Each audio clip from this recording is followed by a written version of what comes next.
Hein? Pour connaître le climat du quaternaire, les scientifiques croisent plusieurs repères dans les glaces et les sédiments marins. Ils lisent les archives du climat ancien.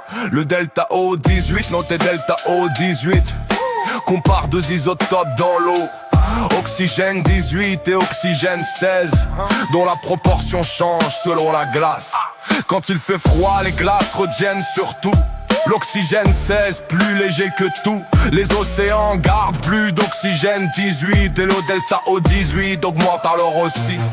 Dans les coquilles des foraminifères marins ou dans la glace des pôles lointains, ce rapport devient un thermomètre ancien qui révèle le climat terrien.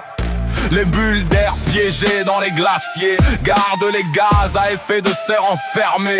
CO2 et méthane racontent l'atmosphère qui entourait autrefois la terre. Les pollens fossiles dans les sédiments indiquent les plantes du climat d'antan. Tous ces indices comparés ensemble donnent un climat cohérent dans l'ensemble. Quaternaire montre un rythme particulier, une alternance de climats opposés.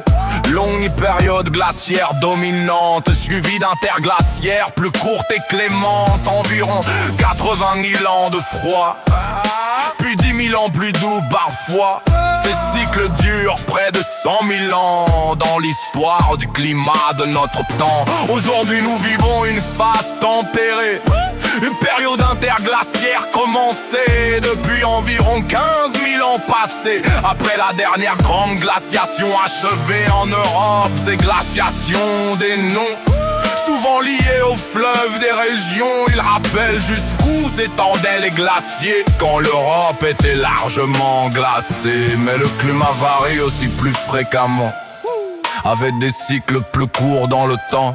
43 000 ou 19 000 ans s'ajoutent au cycle de 100 000 ans. Les variations du delta O18 mesurées montrent un climat parfois saccadé. Quand plusieurs cycles se cumulent ensemble, les changements deviennent plus visibles. Ainsi les glaciations ne sont jamais les mêmes, certaines plus fortes, d'autres plus brèves. Les archives du climat dans la glace et l'océan racontent l'histoire du climat changeant.